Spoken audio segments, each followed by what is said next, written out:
Virgem Maria, o teu seio nos trouxe o Salvador. E aleluia, aleluia, aleluia, aleluia, aleluia,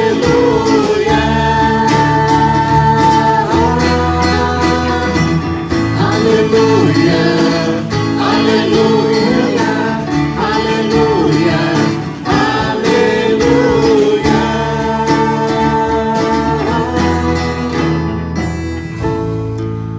O Senhor esteja convosco. Ele está no meio de nós. Proclamação do Evangelho de Jesus Cristo, segundo Mateus. Glória a vós, Senhor. Naquele tempo, enquanto Jesus estava falando às multidões, sua mãe e seus irmãos ficaram do lado de fora, procurando falar com ele. Alguém disse a Jesus: olha, tua mãe e teus irmãos estão aí fora e querem falar contigo.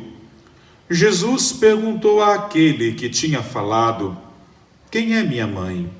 E quem são meus irmãos? E estendendo a mão para os discípulos, Jesus disse: eis minha mãe e meus irmãos. Pois todo aquele que faz a vontade do Pai, que está nos céus, esse é meu irmão, minha irmã e minha mãe. Palavra da salvação. Glória a vós, Senhor. Meus amados irmãos e irmãs, queridos amigos, nessa noite tão especial para nós, igreja, ao celebrarmos a festa de Nossa Senhora do Carmo, noite tão especial para esta comunidade, na celebração de seu aniversário, já não mais uma criança, já não mais uma adolescente, mas já uma comunidade que começa a amadurecer e a colher os frutos dessa maturidade de vida, dessa maturidade de consagração. Quis a vontade divina que eu estivesse aqui hoje, celebrando com vocês esta Eucaristia. Agradeço a Ângela o generoso convite para poder vir celebrar, presidir essa Santa Missa com vocês. É sempre um grande motivo de alegria poder estar aqui nessa comunidade que me acolheu enquanto padre, mas também enquanto comunidade, no início da fundação da comunidade da qual eu também faço parte, da comunidade católica Dom de Deus, eu, Cíntia, a Carla. Então somos gratos a Deus, e estar aqui é também nos sentir parte da vida desta obra, mas não como aqueles que caminham juntos, mas sobretudo como aqueles que foram acompanhados e de certa maneira cuidados pelo carinho dessa fundadora Ângela e de toda a comunidade que nos acolheu no início da nossa fundação. E toda vez que fazemos memória da nossa comunidade católica Dom de Deus, sempre vem ao nosso coração a experiência que vivemos naquele carnaval realizado aqui, quando aqui pela primeira vez fomos chamados de Comunidade Católica Dom de Deus. Aqui nesta casa, neste lugar, Casa de Maria, casa também de São José. Então, a nossa alegria de poder estar aqui hoje, celebrar a Eucaristia, presidir a missa, enfim, poder ofertar aquilo que só nós, padres, podemos ofertar, que é o sacrifício da missa, que é este momento tão especial da consagração, e de podermos também partilhar juntos da palavra do Senhor. Certamente todos nós ouvimos sempre muitas coisas bonitas, belas, sobre os evangelhos e sobretudo sobre a Virgem Maria, de modo que falar dos evangelhos e falar de Nossa Senhora muitas vezes pode ser para nós quase que uma repetição, já que não existe quase novidade alguma o que podemos falar de Nossa Senhora, o que podemos falar da Virgem Maria, o que podemos falar de Nossa Senhora do Carmo. Todos nós sabemos que a Virgem Maria, Senhora do Carmo, é a mãe do Carmelo, que ela deu a São Simão Stock, carmelita, o escapulário. Enfim, todos nós sabemos dessas tradições e desses escritos, e bem como também desses ensinamentos. Quando ouvimos o Evangelho de hoje, talvez para muitos de nós não exista nenhuma surpresa. Talvez para alguém que chega na igreja pela primeira vez e ouve este evangelho diga assim: nossa, mas é este o Jesus que este povo ama? Um Jesus que rejeita sua mãe, um Jesus que renega seus irmãos? Nossa, como este povo pode ter veneração a Nossa Senhora, essa mulher que Jesus disse: quem é minha mãe, quem são meus irmãos? Minha mãe e meus irmãos é todo aquele que faz a vontade de Deus.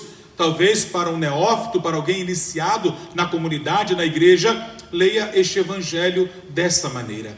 Mas nós que já estamos há tanto tempo na igreja, talvez na comunidade, sabemos que neste texto do evangelho está justamente a autoidentificação que Jesus faz em relação à sua mãe, e a autoidentificação que Jesus faz de todos os discípulos no mais perfeito modelo de discipulado, que é a Virgem Maria. Pois quando Jesus diz àquele que o perguntou e disse que a sua mãe estava ali, Jesus responde: mas quem é minha mãe? Quem são meus irmãos? Minha mãe e meus irmãos são todos aqueles, é todo aquele que faz a vontade de Deus.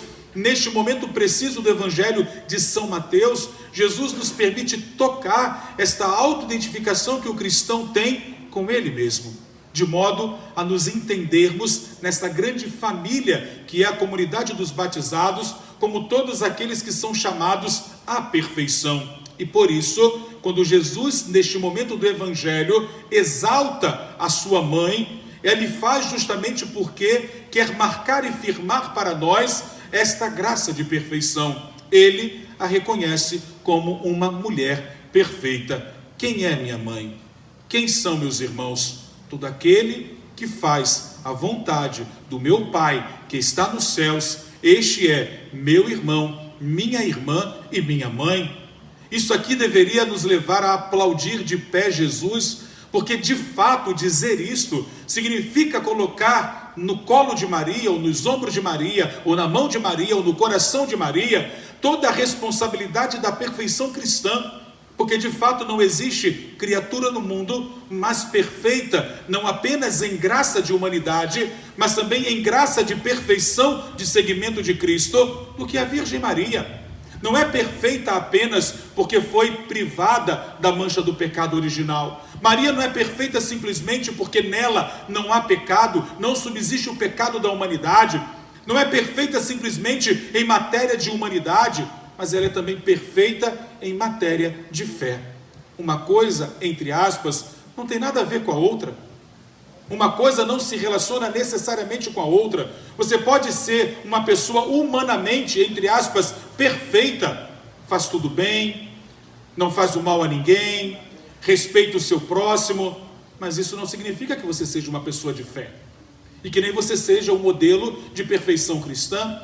E por isso também na vida da comunidade precisamos tomar cuidado, porque quando dizemos que uma pessoa é muito boa, ela pode ser muito boa humanamente, e que bom que ela seja, mas se ela não for boa também em matéria de discipulado, de seguimento a Jesus, de identificação com o Mestre, talvez ela não seja um modelo de perfeição cristã. Uma coisa caminha com a outra na medida em que entendemos que quanto mais perfeito humanamente nos tornamos, mais perfeito na fé também nós o somos. E quanto mais perfeito na fé nós somos, mais humanamente também nós nos tornamos perfeitos.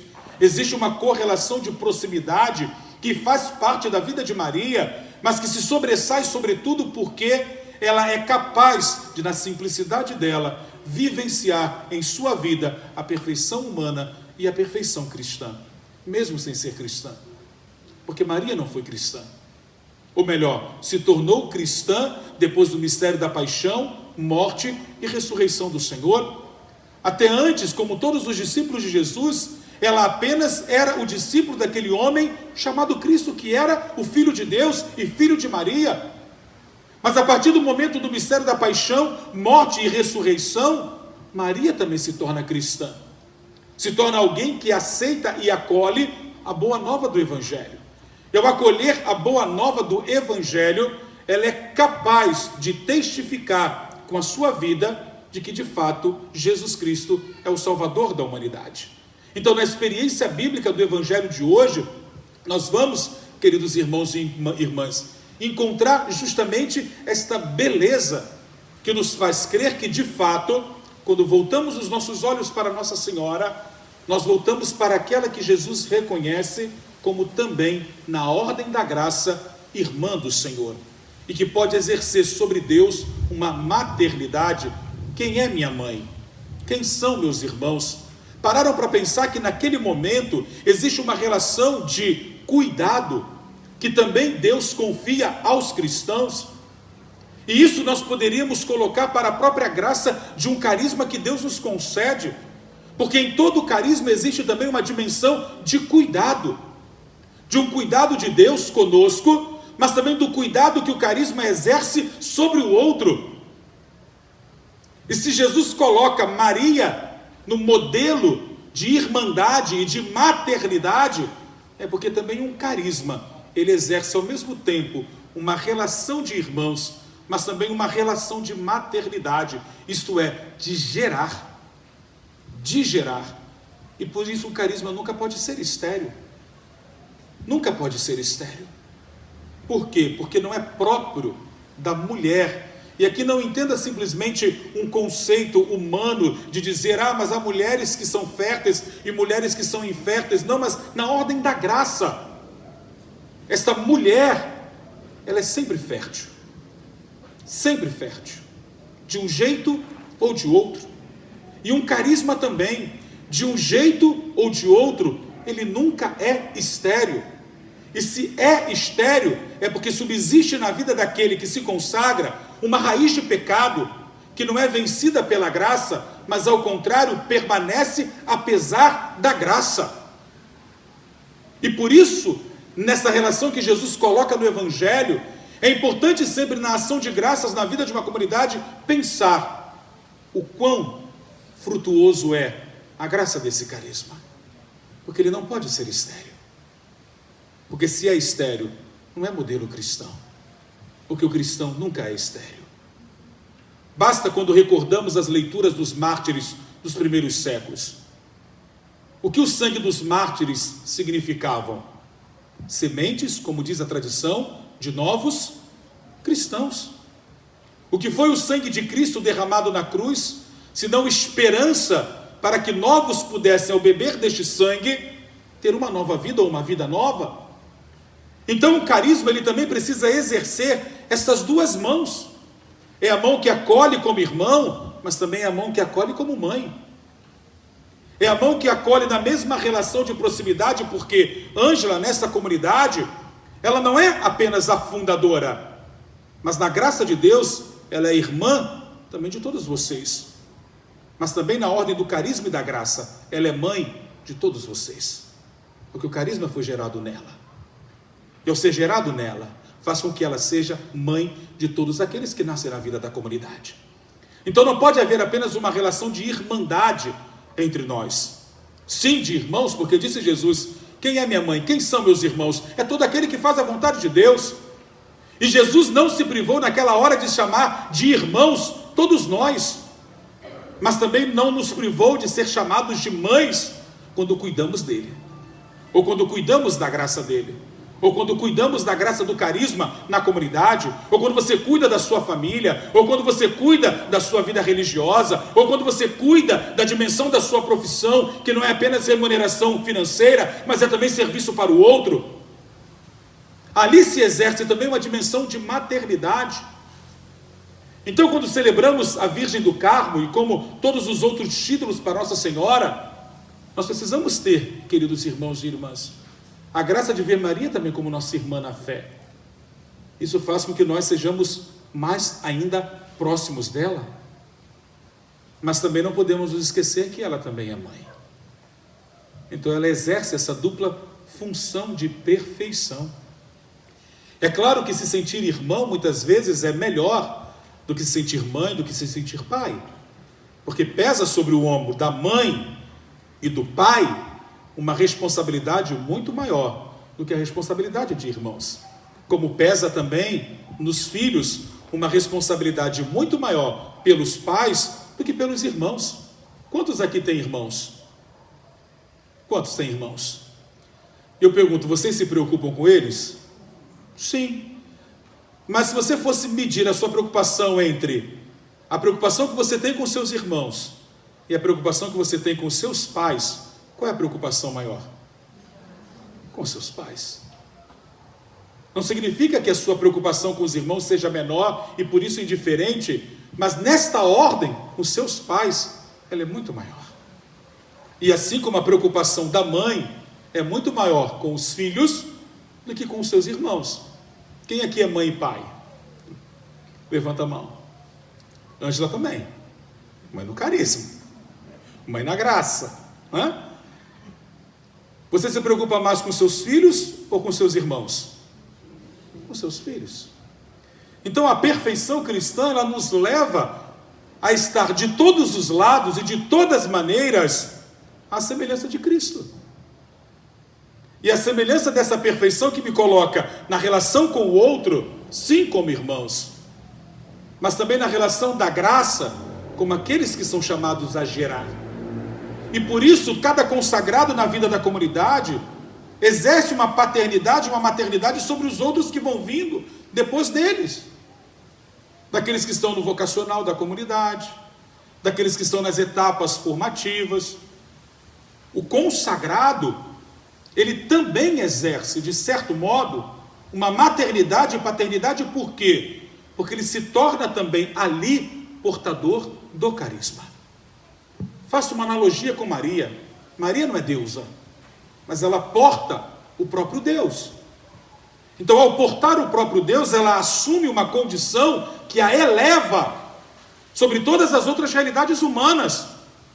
E um consagrado na comunidade precisa também ter esses sentimentos de maternidade e de paternidade e menos sentimentos de irmandade. Nunca vai tomar o lugar da mãe, nunca vai tomar o lugar do pai. Aí já seria uma patologia que aí os psicólogos poderiam ajudar, que às vezes na comunidade pode ser, né? Cláudia ainda é formadora aqui na comunidade. Pode haver às vezes consagrados que se acham mais consagrados do que o próprio fundador ou fundadora, ou do que o próprio formador. Se eu fosse o fundador, se eu fosse a fundadora, se eu fosse, só que você não é. Mas você é chamado a participar dessa graça, porque você é consagrado. E sendo consagrado, você vai, como disse a oração coleta dessa missa, vivenciar as graças de Deus. Mas uma graça de Deus que me leva a subir a um monte que é Cristo. E aí entra a nossa última partilha desta nossa homilia de hoje, porque eu não posso me estender muito, apesar de eu não gostar de falar, eu fico sem graça e meu Deus, essa homilia não acaba, esse padre não para de falar, mas porque temos uma atividade na comunidade ainda hoje, toda quinta-feira temos feito nesse tempo de pandemia. Mas a oração inicial da Santa Missa, a oração coleta, dizia que nós somos guardados e protegidos pela própria Virgem Maria, mas que ela nos faz subir ao monte que é Cristo. E aí pensava para essa nossa partilha, o que significa subir a este monte que é Cristo? Não é difícil para vocês imaginar, já que vocês têm que subir esse pequeno monte. Sobretudo a comunidade de vida e aqueles que às vezes têm que subir para alguma coisa. Ângela falou que no próximo ano, quando terminar a pandemia, uma vez por ano, todos os membros da comunidade subirão de joelhos, desde o portão da Travessa Zamor de Pele ali embaixo, até a casa lá em cima, para provar se realmente tem um carisma, eis o Cordeiro de Deus. Por quê? Porque é preciso olhar os sinais. Minha psicóloga está ali, né? Fala, padre, tem que olhar os sinais, né? Olhar os sinais. E na oração coleta dizia que é preciso subir ao monte que é Cristo. E o que é o monte? O monte, por excelência, é o lugar do encontro. Mas não é só o lugar do encontro. O monte é também o lugar do sacrifício. O lugar do sacrifício. Então ninguém pode viver como irmão do Senhor se não entende a sua vida também na dimensão do sacrifício. E aí, como isto talvez destoe da dinâmica do mundo, da dinâmica das coisas reais que tocamos e palpamos, porque nenhum de nós quer passar pelo sacrifício, nenhum de nós quer viver o sacrifício. Às vezes até se sacrifica pelos filhos, se sacrifica pelo casamento, se sacrifica pela graça da consagração, mas da graça própria de um sacrifício expiatório, no qual eu também me uno a Cristo, muitas vezes isso é difícil para nós.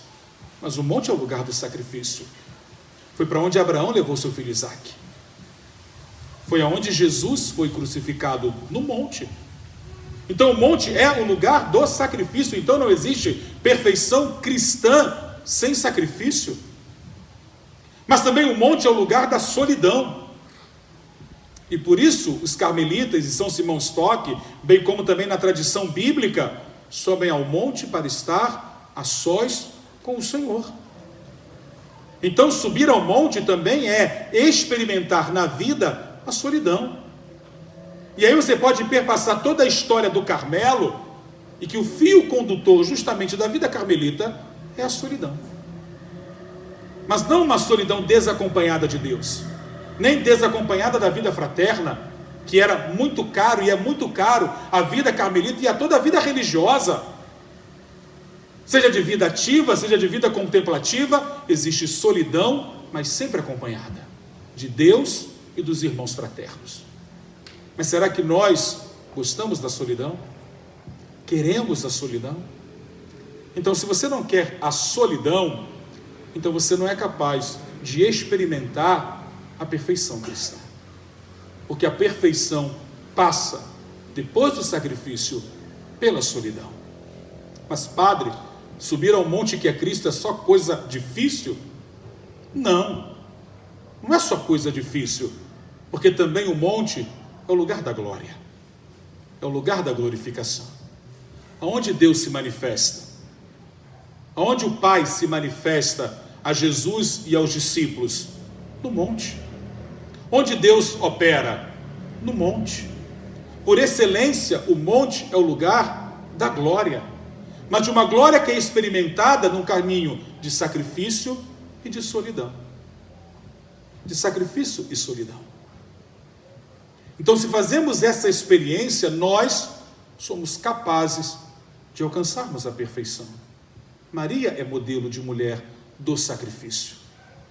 Maria é o modelo de mulher da solidão. Quando não entendia as coisas, o que ela fazia? Guardava no seu coração. Isso é solidão. Com quem que eu vou partilhar isso? Com quem que eu vou dizer isso? A quem vou comunicar isto? É só eu e Deus. Isso também é solidão. Quando não entendemos nada.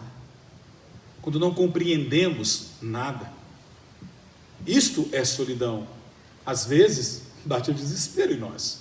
Porque a gente quer saber de tudo, a gente quer entender tudo, a gente quer compreender tudo. Basta ver quantas teorias existem do porquê está acontecendo essa pandemia no mundo. Você vai ter das coisas mais exóticas, as mais mirabolantes, as mais espirituais.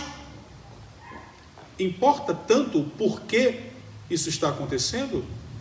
Ou importa como vivemos isso que está acontecendo? Do porquê, eu não sei. Só Deus sabe. Deus sabe. Eu não sou capaz de dizer. Padre, por que está acontecendo isso? Ah, pelo pecado da humanidade. Sim, pelo pecado da humanidade. Mas não só o vírus, mas também a pobreza, mas também a degradação humana, a degradação moral e tantas outras coisas. Mas como eu vivo isto sim, Deus quer saber. Como experimento isso? Como faço disso um momento de redenção e sacrifício na minha vida? Porque é sacrifício. Não pense que é sacrifício só para vocês que estão de máscarazinha agora, porque também para o padre que está aqui olhando todo mundo de máscara, fica, meu Deus do céu, está todo mundo amordaçado. Era melhor ser cego nessa hora e não ver que as pessoas estão assim. Isso também é sacrifício. E isso também nos faz experimentar um momento de solidão. Quem não se sente na solidão quando chega na família, na comunidade, não pode dar um aperto de mão, não pode dar um abraço. Você naquele momento vive, faz uma experiência de solidão. E olha que é tão pequeno comparado à grande solidão que Jesus vive. Então, para chegar à glória, é necessário passar pelo caminho do sacrifício e da solidão. E a glória, ela é capaz de tornar tudo tudo simplesmente manifestação do amor de Deus. Nos dá o entendimento de que todo sacrifício e toda solidão não é outra coisa senão uma experiência do amor de Deus, porque ali também Deus está.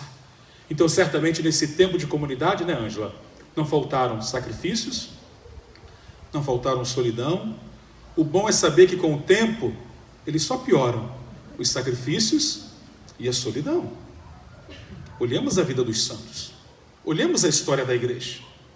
Os sacrifícios nunca diminuem. Por quê? Para ser verdadeiro sacrifício é preciso morrer na cruz.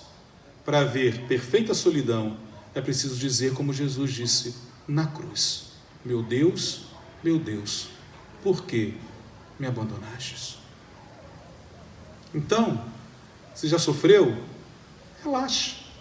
Aprendeu? Então está craque para as próximas.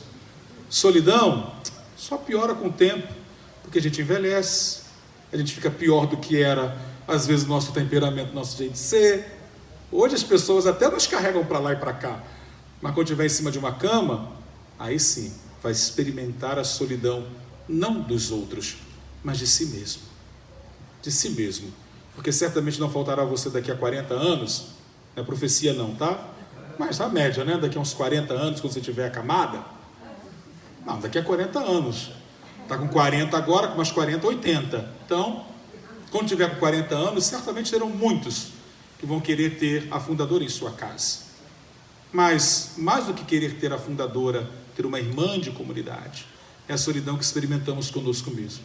Já não poderemos mais pregar, já não poderemos mais estar fazendo as coisas que gostaríamos de fazer, já não vamos poder mais estar na dinâmica que hoje toma nosso tempo, nossos dias, nossas horas, e só vai restar para nós ficar mexendo o olhinho e falar: tenho sede, tenho fome, troca minha fralda, só isso.